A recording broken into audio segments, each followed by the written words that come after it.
Hello प्यारे नन्हे Munro, कैसे हैं आप सभी। और आपकी पढ़ाई कैसी चल रही है। आई होप आप सभी अच्छे होंगे और आपकी पढ़ाई भी अच्छी चल रही होगी। आप सभी का स्वागत है हमारे इस यूट्यूब चैनल में जिसका नाम है जिज्ञासा ऑर्बिट। आज हम पढ़ेंगे क्लास 6 इंग्लिश का चैप्टर 6 द टेस्ट की एक्सरसाइज क्वेश्चंस को। इसके पहले हमने क्लास 6 की जो द टेस्ट था, जो मतलब टेस्ट क्या था, किसने करवाया और कौन पास हुआ कौन नहीं हुआ, इसके बारे में हमने बहुत डिटेल से स्टोरी के थ्रू समझा था। अगर आपने वो वीडियो नहीं देखा है तो पहले जाकर उस वीडियो को जरूर देखें, जिससे आपको एक्सरसाइज भी अच्छे से समझ में आए। क्वेश्चंस अगर हम चैप्टर समझते हैं तो तभी हमसे एक्सरसाइज इजीली सॉल्व हो जाती है, हमें रटने की जरूरत नहीं पड़ती है।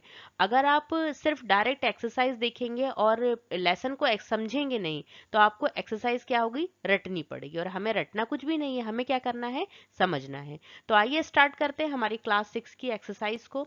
First exercise is read and learn. मतलब क्या करना है, आपको पढ़ना है और सीखना है, याद करना है।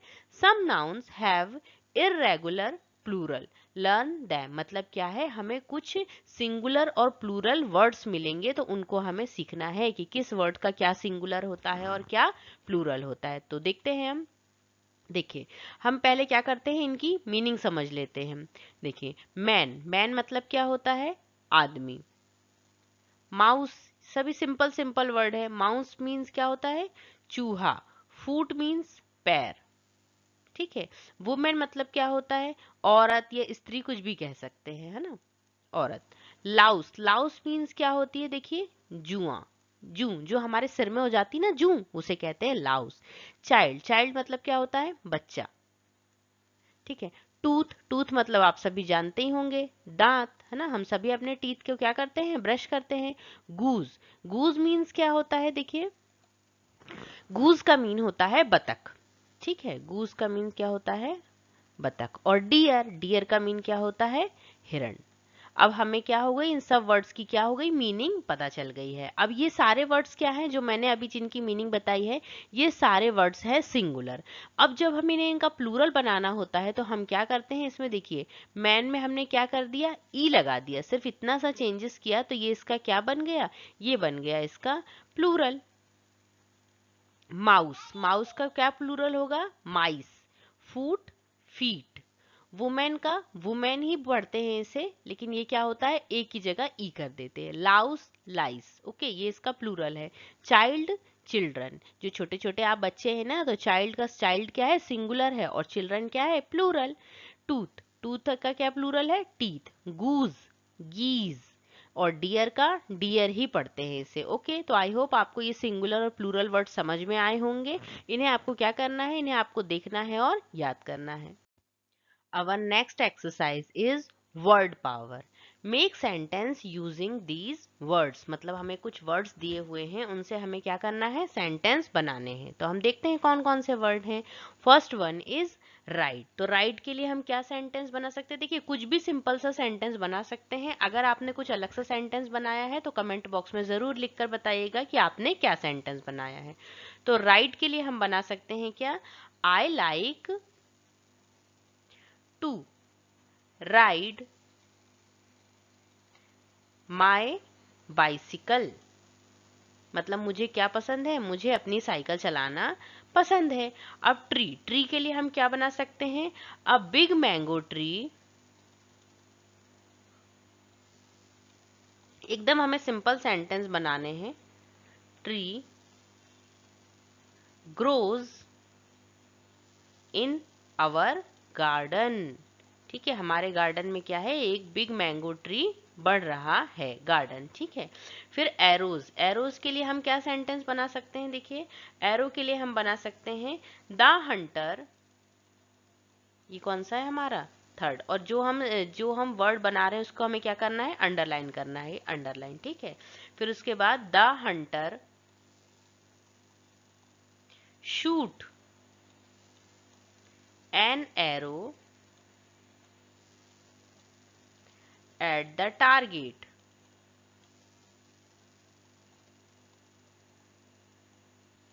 देखिए इसमें हमारे दो वर्ड कवर हो रहे हैं, फर्स्ट एरो और सेकंड क्या है, टारगेट। तो इसमें हम दोनों में हम यही लिख सकते हैं, the Hunter shoot an arrow at the target. तो इसमें टारगेट भी आ रहा है और एरो भी आ रहा है, तो ये हमारा थर्ड और फोर्थ दोनों के लिए हो जाएगा। फिफ्थ के लिए देखिए हम क्या लिखेंगे, फिफ्थ के लिए हम लिख सकते हैं, हार्ड वर्क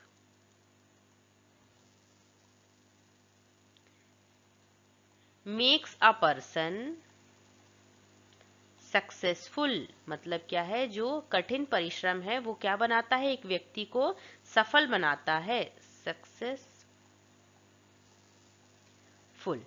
तो क्या है, hard work makes a person successful. तो हमारा वर्ड कौन सा है, सक्सेसफुल। जिस भी वर्ड के लिए हम सेंटेंस बना रहे हैं उसे हम क्या करते हैं, अंडरलाइन करते हैं। आई होप आपको ये इजी इजी से सेंटेंस समझ में आए होंगे, और आपने अगर कुछ अलग सेंटेंस बनाया है तो उसे कमेंट बॉक्स में जरूर लिखिएगा। Our next exercise is reading comprehension.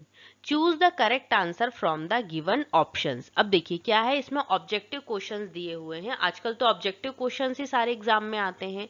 तो हमें क्या करना है, ऑब्जेक्टिव क्वेश्चंस को लगाने का सबसे अच्छा तरीका ये होता है कि पहले हम उस चैप्टर को या उस टॉपिक को डिटेल में पढ़ लें, अपने आप ऑब्जेक्टिव क्वेश्चन बन जाते हैं। तो our first question is, blank is the eldest of Pandava princes. अब इसको वीडियो को पॉज करके आप आंसर देने की कोशिश कीजिएगा। अगर आपने चैप्टर समझा है तो आपको बहुत अच्छे से आंसर बनेगा। तो क्या पूछ रहा है कि एल्डेस्ट प्रिंसेस, सबसे बड़ा जो प्रिंस था वो कौन था। तो क्या अर्जुन था, भीम था, युधिष्ठिर था या नकुल था। तो हमारा आंसर क्या होगा, युधिष्ठिर, क्योंकि गुरुदेव ने युधिष्ठिर को सबसे पहले बुलाया था और युधिष्ठिर ही क्या है, एल्डेस्ट प्रिंस है। अब नेक्स्ट देखते हैं हमारा, blank is a Kaurava prince. मतलब कौन है जो कौरव प्रिंस है, युधिष्ठिर, दुर्योधन, द्रोणाचार्य और सहदेव। तो देखिए जो द्रोणाचार्य वो कौन है, वो तो उनके टीचर थे, और दुर्योधन सॉरी युधिष्ठिर और सहदेव ये कौन है, ये पांडव प्रिंस है। बचा कौन, दुर्योधन। तो कौन है कौरव प्रिंस, कौन है, दुर्योधन है।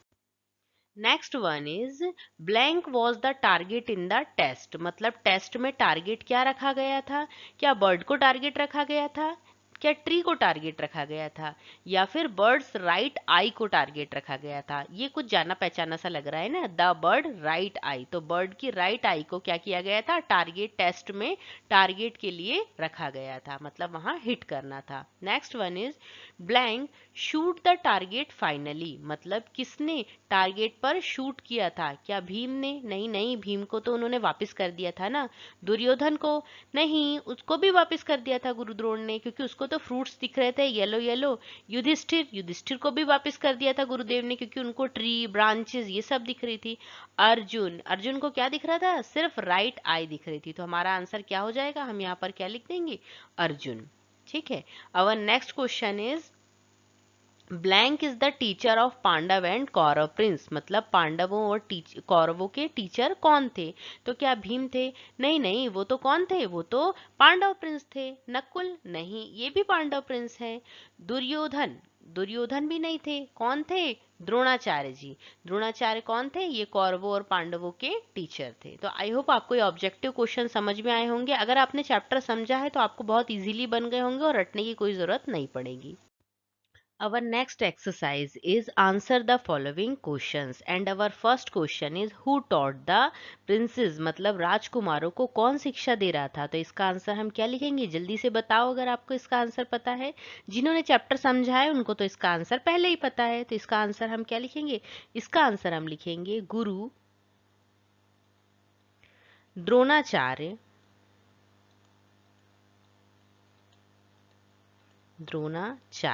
हु की जगह हमें सिर्फ क्या लिख देना है, गुरु द्रोणाचार्य टॉट द प्रिंसेस। मतलब जो गुरु द्रोणाचार्य थे वो राजकुमारों को सिखा रहे थे। अब नेक्स्ट देखते हैं, who was the eldest Pandava prince. अब जल्दी जल्दी बताओ इसका आंसर क्या है। इसका मीनिंग ये होगा कि राजकुमारों में सबसे बड़ा कौन था। तो इसका आंसर हम क्या लिखेंगे, Yudhishthir, YUDIDHISTHIR। HI, Yudhishthir was the eldest. Who की जगह हमें यहाँ पे भी क्या लिख देना, युधिष्ठिर। एकदम छोटे छोटे से स्वीट स्वीट से क्वेश्चन है ये। नेक्स्ट क्या है, what different skill did Guru Drona teach the princess, मतलब कौन सी अलग अलग जो स्किल्स थी वो गुरु द्रोण ने अपने राजकुमारों को सिखाई थी, अपने स्टूडेंट्स को सिखाई थी। तो इसका आंसर हम कहाँ से लिखेंगे, इसका आंसर हम लिखेंगे गुरु द्रोण टॉट, हम ऊपर से लिखते हैं इसका answer,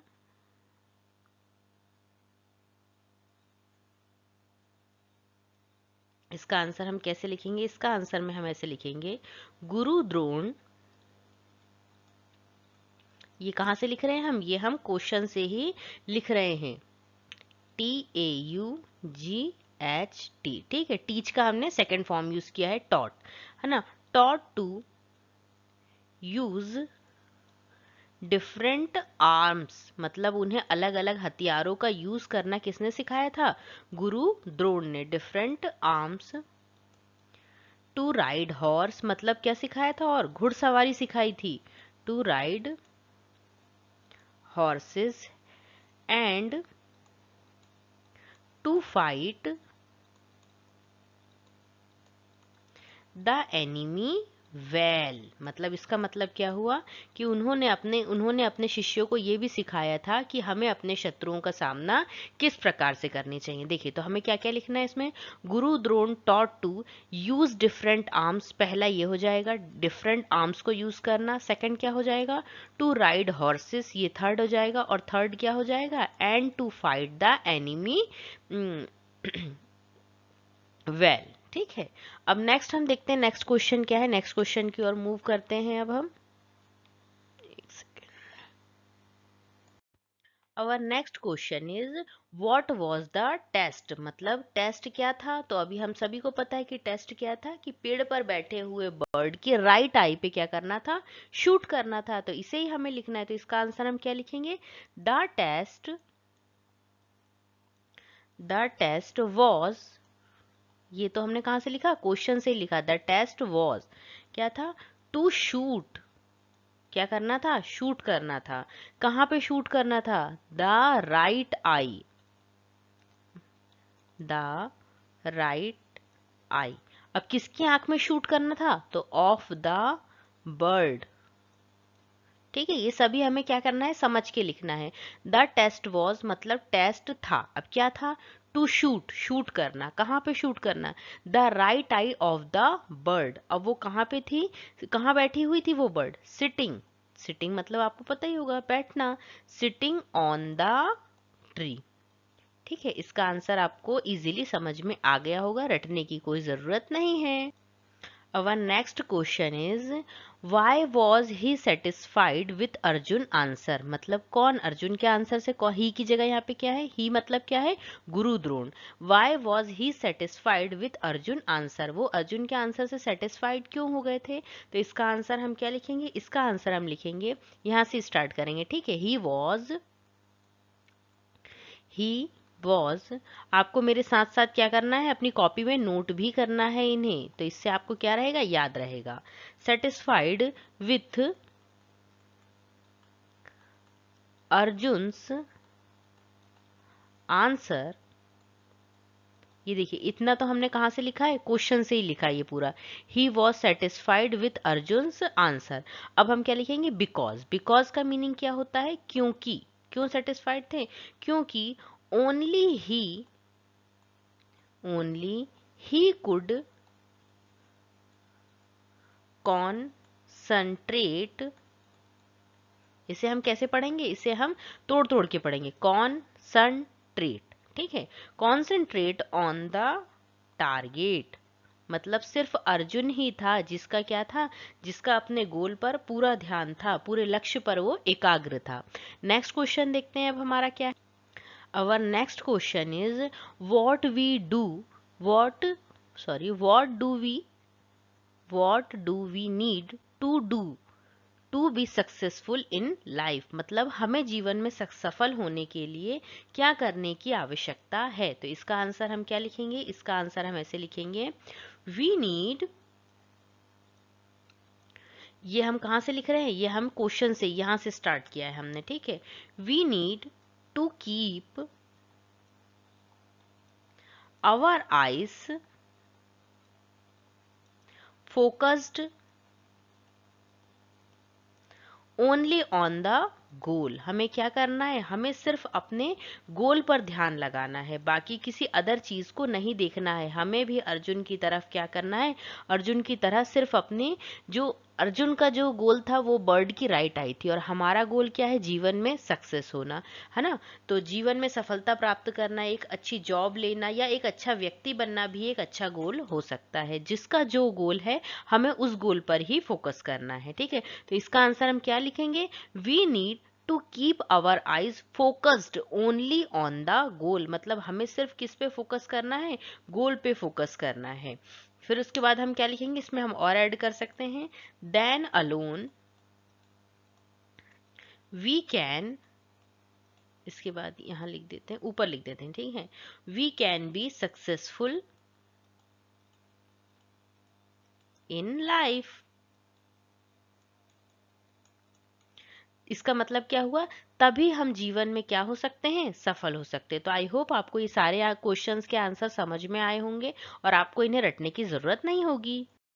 our next exercise is grammar in use. हमें क्या करना है, ग्रामर का यूज करना सीखना है। Fill in the blanks with the help of the example givens. मतलब कुछ एग्जाम्पल्स दिए हुए हैं, उसके थ्रू हमें क्या करना है, ब्लैंक्स को फिल करना है। तो देखते हैं क्या दिया हुआ है, changing nouns from singular to plural. मतलब चेंज क्या करना है, हमें नाउन्स को चेंज करना है, किससे, सिंगुलर से प्लूरल में चेंज करना है। अब देखते हैं हम कौन से वर्ड दिए हुए हैं हमें। देखिए, most nouns add S in their plural forms. मतलब बहुत सारे नाउन जो होते हैं उसमें हम सिर्फ क्या, एस लगाकर उसको सिंगुलर से प्लूरल में कन्वर्ट कर सकते हैं। तो देखते हैं हम कौन कौन से वर्ड्स दिए हुए हैं। देखिए, फर्स्ट वन इज बुक। तो हम बुक मतलब एक किताब, है ना, और अगर हम इसमें एस लगा देंगे तो क्या हो जाएगा, ये इसका प्लूरल हो जाएगा। जैसे स्टूडेंट, तो स्टूडेंट में हम क्या लगा देंगे, एस लगा देंगे, स्टूडेंट और एस, स्टूडेंट्स हो गया। एरो, एरो में हम क्या लगा देंगे, एस, तो एरोज। और प्रिंस में हम एस लगा देंगे तो प्रिंसेस, है ना। तो इसमें क्या होगा, ये क्या बन गए, इनके प्लूरल बन गए। तो आई होप आपको ये समझ में आया होगा कि कुछ नाउन्स ऐसे होते हैं जिनमें हम क्या करते हैं, सिर्फ एस लगाने से ही उनके प्लूरल बन जाते हैं, उनमें कुछ ज्यादा काम करना ही नहीं होता है। Next one is if the noun ends. मतलब क्या है कि अगर नाउन जो हमारा वर्ड है, जो नाउन वर्ड है, वो किससे एंड हो रहा है, या तो एस से एंड हो रहा है, या फिर एस एच से, या फिर सी एच से, तो उसमें हम क्या ऐड करते हैं, उसमें हम ऐड करते हैं ई एस। यदि हम उसमें, हमें ये ध्यान रखना है कि जो भी वर्ड है वो किससे एंड होना चाहिए, या तो एस से, या फिर एस एच से, या फिर सी एच से। अगर इन तीनों से वर्ड एंड हो रहा है तो हम उसे प्लूरल बनाने के लिए क्या करेंगे, सिर्फ उसमें ई एस लगा देंगे। सिर्फ हमें इतना याद रखना है, एस, एस एच और सी एच अगर आ रहा है तो हमें क्या लगाना है, ई एस। तो देखिए, बस इसके लास्ट में क्या आ रहा है, एस। ब्रश, इसके लास्ट में क्या आ रहा है, एस एच। और ड्रेस, ड्रेस के लास्ट में भी देखिए क्या आ रहा है, डबल एस। और बुश, बुश के लास्ट में भी क्या आ रहा है, एस एच। ठीक है, तो इसमें देखिए हम क्या लगा देंगे, इसमें हम देखिए बस है तो बस का प्लूरल हम कैसे बनाएंगे, बसेस। ब्रश, ब्रश का प्लूरल हम कैसे बनाएंगे, B R U S H E S. इसमें हमने सिर्फ क्या लगाया है, ई एस। फिर ड्रेस का देखते हैं हम, तो ड्रेस में हम क्या लगा देंगे, D R E double S. और इसमें हम और क्या ऐड कर देंगे, इसमें हम ऐड कर देंगे ई एस। तो इसमें मतलब क्या समझ में आया कि जिसके लास्ट में डबल एस भी आता है उसमें भी हम ई एस लगा सकते हैं। बुश, बुश में क्या आएगा, ई एस लगाना है हमें, तो क्या हो जाएगा, बुशेस। तो आई होप आपको ये समझ में आया होगा। सिर्फ हमें क्या याद रखना है, कुछ वर्ड्स के लास्ट में सिर्फ एस लगाने से प्लूरल हो जाता है, कुछ वर्ड्स जो S, S H, C H या डबल एस से एंड होते, मतलब उनके लास्ट में ये वर्ड्स आते हैं, तो उसमें हम क्या लगाते हैं, ई एस लगाते हैं। अब नेक्स्ट हम देखते हैं, next one is if the noun ends in a consonant. मतलब क्या है, यदि नाउन कैसे एंड हो रहा है, लास्ट में क्या है, कॉन्सोनेंट से एंड हो रहा है, और कॉन्सोनेंट के साथ क्या है, वाई। तो वाई को हम किस में चेंज कर सकते हैं, आई ई एस में हम चेंज कर देते हैं। मतलब क्या है, कॉन्सोनेंट से एंड होना चाहिए वर्ड, है ना। तो हम देखते हैं नेक्स्ट, देखिए क्या है इसमें देखिए यहाँ पर जो आपको वॉवेल और कॉन्सोनेंट तो पता है ना, वॉवेल कौन कौन से होते हैं इंग्लिश में, ए, ई आई ओ यू, ये सभी क्या है, ये सभी है वाउल, है ना, इन्हें वाउल वर्ड्स कहते हैं। और इसके अलावा जो भी वर्ड्स होते हैं उन्हें हम क्या कहते हैं, उन्हें हम कहते हैं कॉन्सोनेंट। तो देखिए ये आर से स्टार्ट हो रहा है, ये ए ई आई ओ यू में नहीं है, तो आर क्या है, कॉन्सोनेंट वर्ड है और उसके लास्ट में क्या आ रहा है, वाई भी आ रहा है। देखिए बी भी क्या है, एक कॉन्सोनेंट वर्ड है और लास्ट में क्या आ रहा है, वाई आ रहा है। वैसे ही टी भी एक कॉन्सोनेंट है और लास्ट में वाई आ रहा है। तो इसको प्लूरल बनाने के लिए हम क्या करेंगे, यहाँ पे हम ऐसे लिखेंगे, यहाँ पे कंट्री तो लिखेंगे COUNTR, वाई को हमें किस में चेंज करना है, IES में, तो ये क्या बन गया, प्लूरल। बेबी, बेबी का प्लूरल हम कैसे बना सकते हैं, BAB और वाई की जगह IES। अब नेक्स्ट हम देखते हैं क्या, पार्टी, पार्टी का प्लूरल हम क्या बना सकते हैं, PART, सिर्फ वाई की जगह हमें क्या कर देना है, IES। और next one is family, family में FAMIL और वाई की जगह IES। तो हमने क्या क्या सीखा, हमने अभी तक ये सीखा कि कुछ वर्ड्स के एंड में सिर्फ हम S लगाकर प्लूरल बना सकते हैं, कुछ वर्ड्स जो कुछ नाउन वर्ड्स जो SH CH या डबल एस से एंड होते हैं तो उनमें हम क्या लगा देते हैं, उनमें हम ES लगाकर प्लूरल बना देते हैं। और कुछ वर्ड्स जो किससे स्टार्ट एंड होते हैं, कॉन्सोनेंट, मतलब कॉन्सोनेंट से एंड नहीं होते हैं, वाई के पहले कॉन्सोनेंट आता है, मतलब Y plus consonant plus Y है ना, तो इसका मतलब क्या है, पहले इन वर्ड्स के अलावा अगर कोई भी वर्ड आता है तो इसका मतलब क्या है कि वो कॉन्सोनेंट वर्ड्स है। AEIOU हमारे क्या है, वाउल्स है। वाउल्स मतलब होता है स्वर, आपने हिंदी में पढ़ा होगा स्वर और व्यंजन, तो इंग्लिश में भी ऐसे ही अलग अलग स्वर और व्यंजन होते हैं। Next one is but, in if the noun ends with a vowel plus Y then add S, मतलब क्या है, देखिए अगर अभी तक हमने क्या देखा कि अगर कॉन्सोनेंट के साथ वाई आता है तो हमें क्या लगा देना है, वाई की जगह लगा देना है IES, सिर्फ वाई की जगह पे, तो ये क्या बन जाएगा, प्लूरल। लेकिन यदि वाउल्स के साथ वाई आता है तो फिर हम क्या करें, उसको कैसे प्लूरल बनाएं, तो उसमें हम क्या लगा देंगे, सिर्फ एस लगा देंगे, तो वो क्या बन जाएगा, प्लूरल बन जाएगा। तो अब हम नेक्स्ट हम देखते हैं, जैसे पहला हमारा वर्ड क्या है, बॉय। तो देखिए ये क्या है, अब मैंने आपको बताया था कि वाउल्स वर्ड क्या होते हैं, वॉवेल्स होते हैं AEIOU। अगर इन वर्ड्स के बाद वाई आता है तो हम उसको प्लूरल कैसे बनाएंगे, उसमें हम एस लगा देंगे तो वो प्लूरल बन जाएगा। अब देखिए OAEE सभी में क्या आ रहा है, देखिए OAEE, तो ये सभी क्या है, वॉवेल्स वर्ड है और सबके लास्ट में क्या आ रहा है, वाई आ रहा, तो इसको हम प्लूरल कैसे बनाएंगे, बॉयज का प्लूरल हो जाएगा यहाँ पे, बॉय का बॉयज। और फिर नेक्स्ट क्या है हमारा, डे, तो डे का प्लूरल क्या हो जाएगा, डेज। और की मतलब चाबी, की का प्लूरल होगा कीज। और मंकी, मंकी का प्लूरल क्या होगा, MONKEYS, मंकीज। तो आई होप आपको ये समझ में आए होंगे कि कैसे हमें सिंगुलर से प्लूरल में कन्वर्ट करने हैं। आपको सिर्फ 4 रूल्स याद करने हैं। पहला कौन सा हमने पढ़ा, पहला हमने पढ़ा कि कुछ वर्ड्स के एंड में सिर्फ एस लगा दिया जाता है, तो ये हमारा रूल नंबर फर्स्ट हो गया। रूल नंबर सेकंड क्या है कि यदि किसी वर्ड के एंड में SH CH या SS आता है तो उसमें हम क्या लगा देते हैं, उसमें हम लगा देते हैं ES, तो वो किस में कन्वर्ट हो जाता है, प्लूरल में। फिर हमने थर्ड क्या देखा, थर्ड हमने ये देखा कि यदि किसी कॉन्सोनेंट वर्ड के साथ में, कॉन्सोनेंट के साथ में क्या आ जाता है, वाई आ जाता है, तो वाई को हम चेंज कर देते हैं IES में। और फोर्थ रूल हमने यही देखा कि यदि किसी वॉवेल वर्ड के साथ में वाई आ जाता, वॉवेल प्लस वाई आ जाता है, तो उसे हम क्या करते हैं, सिर्फ एस लगा देते हैं और वो किस में चेंज हो जाता है, वो चेंज हो जाता है प्लूरल में।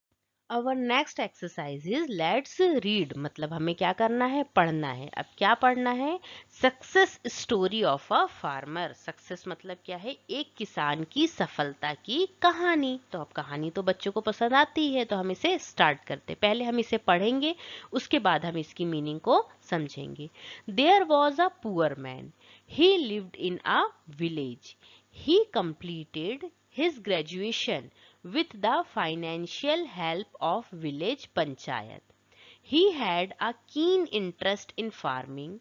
He came to know about various schemes and facilities provided to the small farmers by the government and its different agency at different level. He started his career as a farmer. He looked advantages of these schemes and use modern techniques of agriculture such as use of improved varieties of seeds, bio fertilizer, and water saving irrigation technique. In his farms is his hard work succeeded and he became a large scale producer of good grains, cereals and cash crops like banana, cottons and sugar cane. तो अब हम इसकी meaning को क्या करते हैं, समझते हैं। देखिए पढ़ने से क्या होता है, आपको भी कुछ वर्ड्स जो डिफिकल्ट है उनकी मीनिंग समझ में आएगी और आप भी क्या करेंगे, इसे अच्छे से पढ़ सकेंगे। देखिए यहाँ पे क्या है, यहाँ कुछ मीनिंग एक गलत लग रही थी, बायो फर्टिलाइजर। ये क्या है, यहाँ पे बायो फर्टिलाइजर है, तो यहाँ पे मीनिंग BIO, ये सही मीनिंग है। ठीक है, अब ठीक है। देखिए there was a poor man, मतलब क्या है, पुअर मैन मतलब, पुअर मतलब क्या होता है, गरीब। तो क्या है, एक गरीब आदमी था। ही लिव्ड इन अ विलेज, वो कहाँ रहता था, वो गांव में रहता था। ही कंप्लीटेड हिज ग्रेजुएशन। अब ग्रेजुएशन क्या होता है, 12th के बाद जो हम 3 साल का कोर्स करते हैं ना, कोई भी जो डिग्री कोर्स करते हैं उसे क्या कहते हैं, ग्रेजुएशन कहते हैं। ठीक है, ही कंप्लीटेड हिज ग्रेजुएशन मतलब उसने अपना जो स्नातक बोलते हैं, अपना ग्रेजुएशन किससे पास किया था, विद द फाइनेंशियल हेल्प। मतलब क्या था, अब गरीब किसान था तो उसके पास क्या थे, पैसे नहीं थे, तो उसने कैसे अपना ग्रेजुएशन पास किया था, उसको फाइनेंशियल हेल्प मतलब पैसों की मदद कहाँ से मिली थी, विलेज पंचायत से, मतलब जो गांव की पंचायत थी वहां से उसको हेल्प मिली थी। He had a keen interest in farming, मतलब खेती बाड़ी में उसकी बहुत गहरी रुचि थी। ठीक है, he came to know about various scheme, मतलब क्या हुआ, उसे सरकार, ठीक है, scheme and facility provided to the small farmer by the government and its different agencies at different level. क्या है, सेंटेंस बड़ा है।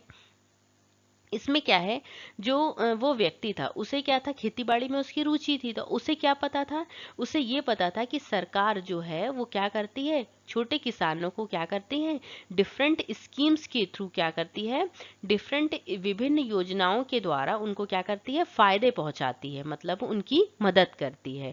डिफरेंट लेवल पे सरकार जो होती है और सरकार की जो अलग अलग एजेंसियां होती हैं।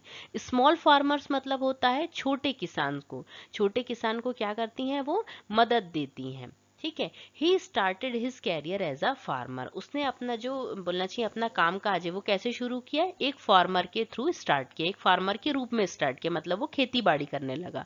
ही look advantages of these scheme, मतलब उसने क्या किया, उसने इन योजनाओं का क्या देखा, लाभ उठाया, और एंड यूज मॉडर्न टेक्निक, और मॉडर्न मतलब क्या होता है, आधुनिक, आधुनिक तकनीकों का क्या उसने यूज किया, ऑफ एग्रीकल्चर मतलब खेती में उसने क्या कर दिया, आधुनिक तकनीकों का यूज कर दिया, such as use of improved variety of seeds, मतलब क्या है, कौन कौन सी मॉडर्न टेक्निक का उसने यूज किया, तो सच एज मतलब जो उन्नत किस्म के बीज होते हैं। देखिए बीज अलग अलग प्रकार के होते हैं, जैसे बीज हम डालेंगे वैसे ही हमारी क्या होगी, फसल होगी। जैसा बीज हम डालेंगे वैसे ही फसल होगी, तो उसने क्या किया, उसने उन्नत बहुत अच्छी किस्म के बीजों का यूज किया। बायो फर्टिलाइजर, बायो फर्टिलाइजर मतलब क्या है, उर्वरकों का यूज किया। जब हम उर्वरक का यूज करते हैं, बायो फर्टिलाइजर मतलब क्या होता है, उर्वरक। जब हम उर्वरकों का यूज करते हैं तो हमारी जो फसल है वो बहुत अच्छी होती है। And water saving irrigation technique मतलब क्या है, पानी बचाने की उन्होंने क्या करी, इरिगेशन टेक्निक का यूज किया। इन हिज फार्म्स मतलब अपने खेतों पर। हिज हार्ड वर्क सक्सीडेड मतलब इस परिश्रम से उसको क्या मिली, उसको सफलता मिली। एंड ही बिकम और वो क्या बन गया, अ लार्ज स्केल प्रोड्यूसर मतलब वो एक उत्पादक बन गया। किसका उत्पादक बन गया, गुड ग्रेन्स बहुत अच्छे अनाज का। कीरिल्स मतलब क्या होता है, इसका मतलब होता है दालों का। ठीक है, good grains, cereals and cash crops मतलब जो नकदी फसलें होती ना, जैसे कि केले, कॉटन और शुगर केन, ये सभी क्या है, ये तीनों है नकदी फसलें, इन्हें कैश क्रॉप्स कहा जाता है। तो इन सब का वो एक लार्ज प्रोड्यूसर बन गया, मतलब बहुत ज्यादा मात्रा में वो इन्हें उगाने लगा अपने खेत में। थोड़ा पैराग्राफ और रह गया हमारा, वो हम देखते हैं स्टोरी का। स्टोरी का क्या है, आगे देखिए क्या लिखा हुआ है। He is one of the leading progressive farmer of his district, His village is known by his name. Along with his agricultural practices, he also provides assistance and guidance to other farmers of the district. His success story present an example to the educated youth for adopting farming as a profession. इसकी meaning क्या होगी? देखिए इसका meaning हम देखते हैं कि क्या हुआ, he is one of the, मतलब क्या बन गया, वो अपने गांव का एक लीडिंग प्रोग्रेसिव फार्मर, मतलब एक अग्रणी किसान बन गया। ठीक है, प्रोग्रेसिव मतलब क्या होता है? प्रोग्रेसिव मतलब होता है प्रगतिशील, मतलब बहुत ज्यादा उसने उनने क्या कर दी थी, उसने उन्नति कर ली थी, तो वो क्या बन गया था, एक प्रगतिशील किसान बन गया था अपनी जिले का। डिस्ट्रिक्ट मतलब जिला। His village is known as, मतलब जो उसका गांव था वो उसी के नाम से जाना जाने लगा था, इतनी उसने प्रगति कर ली थी। अपनी जो उसकी कृषि एग्रीकल्चर जो उसकी टेक्निक्स थी वो क्या करता था, जो और अदर किसान थे उनको क्या करता था, अदर फार्मर्स को क्या करता था, गाइडेंस देता था कि ऐसे खेती करो या फिर इस टेक्निक का यूज करो, ऐसे बीजों का यूज करो। His success story present an example to the educated youth, मतलब एजुकेटेड मतलब क्या, पढ़े लिखे जो नौजवान है यूथ, उनके लिए क्या उसने प्रेजेंट किया है, एक एग्जाम्पल प्रेजेंट किया है। For adopting farming as a profession, मतलब खेती को एक प्रोफेशन के रूप में अडॉप्ट करने के लिए। खेती के रूप, खेती को लोग क्या करते हैं, खेती को सोचते हैं अरे ये कौन ही करेगा, है ना, कई लोग ऐसा सोचते हैं कि अरे खेती किसानी का काम बहुत मेहनत का है, कौन करेगा। लेकिन इस एजुकेटेड पर्सन ने, इस एजुकेटेड फार्मर ने क्या किया है, एक एग्जाम्पल प्रेजेंट किया है कि जो आजकल के यूथ हैं वो फार्मिंग, कृषि को भी कैसे यूज कर सकते हैं, कैसे अडॉप्ट कर सकते हैं एज अ प्रोफेशन। तो आई होप आपको ये स्टोरी समझ में आई होगी। और अब हम इसके क्वेश्चन आंसर्स देखते हैं। अब आपने स्टोरी अगर समझ ली है तो आपको क्या है, इसके क्वेश्चन आंसर भी इजीली बन जाएंगे। First one is, where did the poor man live, तो हमें क्या बताना है, पुअर मैन कहाँ रहता था, तो हमें कहाँ बताना है, हमें आंसर इसका ऐसा लिखना है, the poor man lived in a small village. तो हम इसका आंसर कैसे लिखेंगे, ऐसे लिखेंगे, the poor man lived in a small village, मतलब वो छोटे गांव में एक रहता था। अब नेक्स्ट हम देखते हैं, नेक्स्ट क्वेश्चन क्या है हमारा, next question is, how did he completed his graduation, मतलब उसने अपना ग्रेजुएशन कैसे पास किया था। तो आप बताइए कमेंट बॉक्स में, उसने अपना ग्रेजुएशन कैसे पास किया था। तो उसने अपना ग्रेजुएशन पास किया था financial help of village panchayat, मतलब पंचायत की तरफ से जो उसको फाइनेंशियल हेल्प मिली थी उसके थ्रू। तो इसका आंसर हम कैसे लिखेंगे, he completed, ये हमने कहा से, क्वेश्चन से ही लिया हुआ है, ठीक है। he completed his graduation with the financial help, मतलब जो पैसे की उसको मदद मिली थी ना, कहाँ से मिली थी, with the financial help of village panchayat, मतलब जो गांव की जो पंचायत थी वहां से उसको क्या मिली थी, फाइनेंशियल हेल्प मिली थी। तो आई होप आपको ये आंसर समझ में आया होगा। अब नेक्स्ट हम देखते हैं, our next question is, name the technique used by the farmer to grow more crops, मतलब कौन सी टेक्निक्स का यूज उसने किया था जो अपनी ज्यादा खेती करने के लिए, ज्यादा फसलों को उगाने के लिए। तो हमें क्या करना है, उनके नाम बस लिखने। तो इसके नाम हम देखिए क्या क्या लिख सकते हैं, नाम में हम लिख सकते हैं, पहला उसने क्या यूज किया था, इम्प्रूव्ड वैराइटीज ऑफ सीड, मतलब बीजों की उन्नत किस्म का उसने क्या किया था, यूज किया था। फिर सेकंड उसने क्या यूज किया था, सेकंड उसने यूज किया था बायो फर्टिलाइजर, मतलब उर्वरकों का भी प्रयोग किया था। और उसने क्या यूज किया था, और उसने यूज किया था वाटर सेविंग इरिगेशन टेक्निक्स। तो आई होप आपको ये सब समझ में आया होगा। ये हमने कहाँ से लिखा है, ये हमने लिया है जो पैराग्राफ हमने समझा था ना, उसी से हम क्या कर रहे हैं, इसके आंसर ले रहे हैं। ठीक है, फिर इसके आगे used by the techniques used by the farmer to grow more crops, इसके आगे हम क्या लिखेंगे, used by the farmer, techniques used by the farmer to grow more crops, improved variety of seeds, bio fertiliser और water saving irrigation technique. Our next question is what does the farmer do along with his agriculture practices? मतलब क्या है, इसका मतलब ये होगा जो किसान की जो जो उसने क्या किया था, प्रोग्रेस किया था, उसकी जो प्रैक्टिस थी, जो उसकी पद्धतियां थी, प्रैक्टिसेस थी, तो उसने क्या किया था। तो इसका आंसर हम कैसे लिखेंगे, इसका आंसर हम लिखेंगे द फार्मर, इसका आंसर हम यहाँ से स्टार्ट करेंगे विथ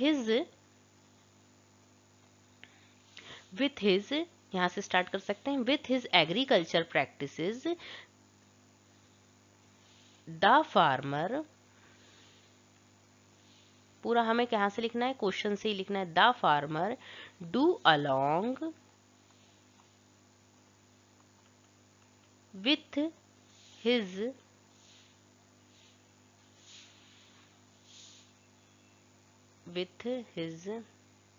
यहाँ पे एग्रीकल्चर है, ओके, एग्रीकल्चरल प्रैक्टिसेस, क्या करता था वो, और लोगों को भी गाइडेंस देता था। Practices provides assistance and guidance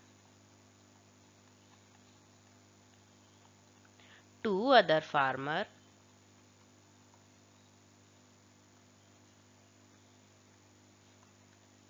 of their district, मतलब वो क्या करता था, जो उसके डिस्ट्रिक्ट के, उसके जिले के और भी किसान थे, उनको क्या करता था, उनको गाइडेंस और असिस्टेंस प्रोवाइड करता था। ठीक है, अब नेक्स्ट हम देखते हैं नेक्स्ट क्वेश्चन। नेक्स्ट क्वेश्चन क्या है, नेक्स्ट क्वेश्चन है हमारा what lesson does the story of the farmer present to the educated, मतलब जो फार्मर की स्टोरी थी उसने कौन सा लेसन, कौन सी बोलना चाहिए, क्या थॉट लोगों के सामने, एजुकेटेड लोगों के सामने प्रेजेंट की। तो उसने क्या प्रेजेंट किया था, उसने ये प्रेजेंट किया था कि लोग फार्मिंग को भी एज अ प्रोफेशन अडॉप्ट कर सकते हैं। तो इसका आंसर हम क्या लिखेंगे, his success story,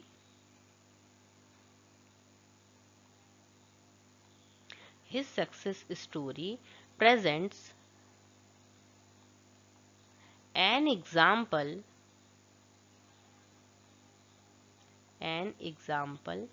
to the educated, ये हमने कहाँ से लिया है, यहीं से लिया है ना, to the educated।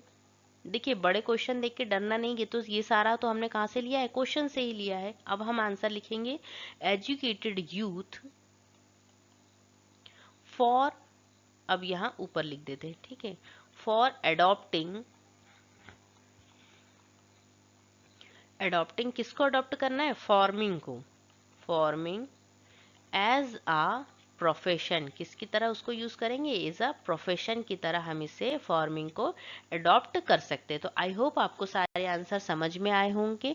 अगर आपने उस पैराग्राफ को समझा है तो आपको ये क्वेश्चन इजीली बन जाएंगे।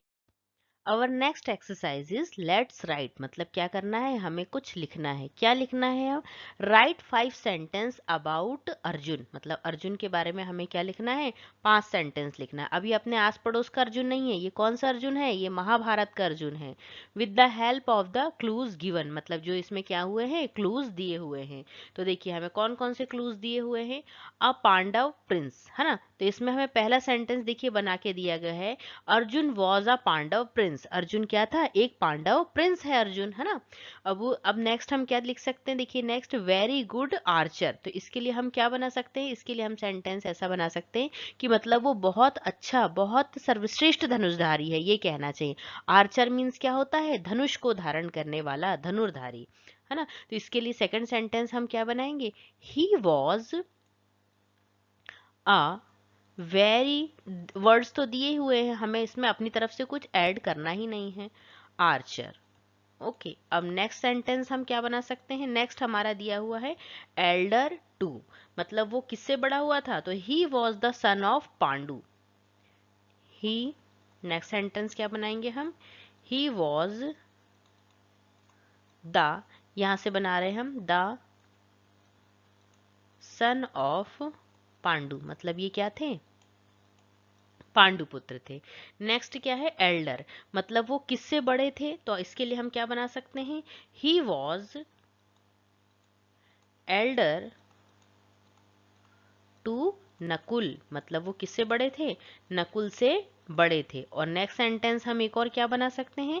एक सेंटेंस और, यंगर, यंगर है ना, तो यंगर के लिए हम क्या बना सकते हैं? यंगर देन के लिए, है ना, ये सन ऑफ अलग है और यंगर देन अलग है, तो इसके लिए हम एक सेंटेंस और बना सकते हैं, ही वॉज यंगर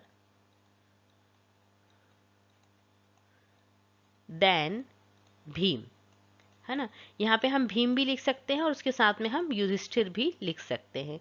तो आई होप आपको ये पांचों सेंटेंस समझ में आए होंगे कि कैसे बनाने हैं। इस वीडियो में हमने क्लास 6 इंग्लिश के चैप्टर 6 को कंप्लीट किया है।